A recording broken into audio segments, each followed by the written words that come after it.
Ito kasama natin ngayon ang ating player of the game, scoring 10 points today. Nandito sa wakas, si Roxy De La Cruz. Roxy, congratulations. Thank you po. Congrats, Roxy. Thank you po. Ganda lang laro mo. Talaga motivated ka ngayong araw na to. Grabe pa yung mga celebration mo. Mamaya pag-uusapan natin Tsaka yung ngiti niya ngayon, grabe. Oo, grabe rin yung ngiti mo. Oo. Mamaya pag-uusapan natin yung balikat mo, yung pag-ganon mo. Kanina, yung ganon mo. Hindi. Unahin na natin. Okay, last game, medyo tough para sa'yo. Nakita natin emotional ka sa bench. Paano mo prepare yung sarili mo, especially mentally? Kasi syempre, yun yung talagang challenge sa mga players, lalo na sa susunod na game. Paano ka nag-prepare doon? Siguro po, meditation, tapos nagdasal ako, tapos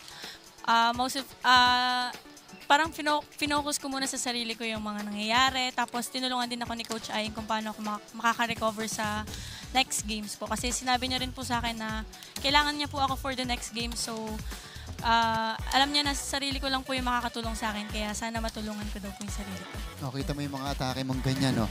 Ayan, De La Cruz, 10 points today. At ito na yung hinihintay natin, yung Roxy De La Cruz nung season 98 na talagang lumabas na ngayong season 99. Pag-usapan natin, alam natin maraming mga players na pumasok. Siyempre, bago sa lineup ninyo na binibigyan na ng bola na ito ni Trixie Gohol. Talk about the first few games, ano yung kailangan mong pagdaanan bago bumalik ulit yung, at bago ka naging komportable ulit sa loob ng court. Siguro po kasi nawawalan din po ako ng kumpiyansa sa sarili ko while playing eh. Parang yun nga po yung naging struggle sa akin, parang nagiging negative na po yung naiisip ko. Hanggang sa dinaon ko na po yung sarili ko, hindi na po ako naka-recover. Kaya nag-struggle po ako for the past few games. Okay, pero buti na lang nakabalik ka na. And of course, this is your 5th game of the season. So 4 more to go.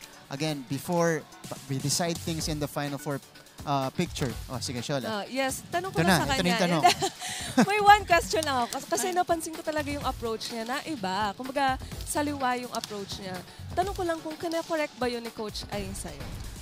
Nung dumating po ako ng rookie sa kanya, kino-correct niya po. Kasi sabi niya po nung naglalaro siya, saliwa din daw po siya. Yeah. Pero na-correct niya po yun sa kanya, tapos tinry niya po yun sa akin. Hindi ko po talaga makuha. Parang hindi ko natatimingan yung bola.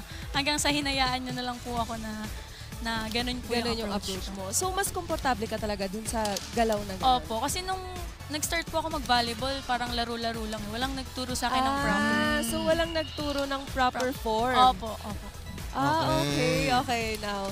Sige, so kung bibigyan ka ng chance na i-correct talaga Ayaw mo na.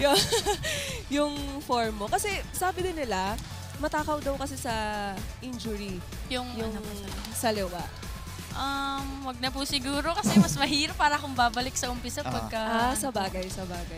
Pero maganda naman yung nagiging bunga dito kay Roxy De La Cruz. Sige, pag-usapan natin itong laban na to. Nakita natin yung confidence mo and the way you were celebrating each point for the Mapua Lady Cardinals. It's nga celebration. Sige, unahin ko na yung balikat kanina. Gulat ako dun eh. Yan yung kanina pa natin pinag-usapan yung...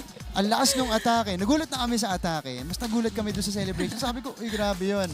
Okay, pag-usapan mo yung mga celebration mo at kumpiyansa mo dito sa laban na to.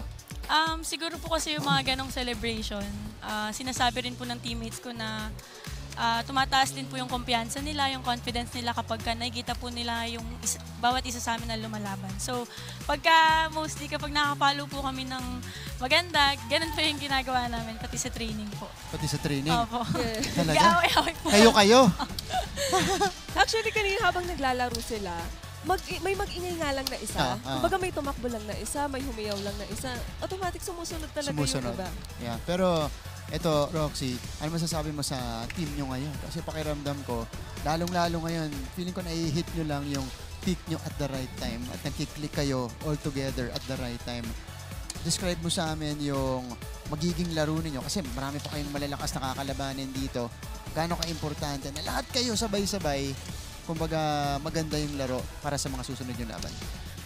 Siguro po kasi talagang mas malalakas po yung mga next games namin. So, kailangan yung teamwork po namin, nandun, yung connection. Kasi minsan po, parang nawawala po siya. So, pagka nawala siya, doon na nga po kami parang nagsasarili. Ganun. Kaya, yung tinuturo po sa amin ni Coach Aying lagi yung magsasalita, magsi-celebrate. Kasi doon namin nakuha yung unang-una yung communication na meron kami sa loob ng court. Oh, nakita din natin doon yung depensa mo, Roxy, ibang klase. Depensa. Feeling ko ito di ba? Oh, ang lupit eh.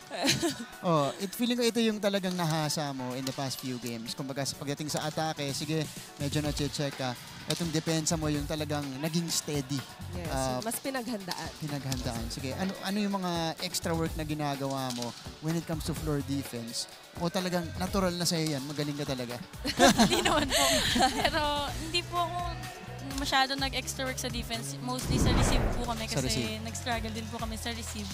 Tapos yung depensa, basa-basa na lang po kasi pagka depensahan kasi may iba't ibang player din po na magagaling pumalo. So kailangan mo silang basahin kung paano sila didepensahan. Okay. Tatanong ko lang, mas mahirap bang dig at mag-receive kapag may sleeves ka?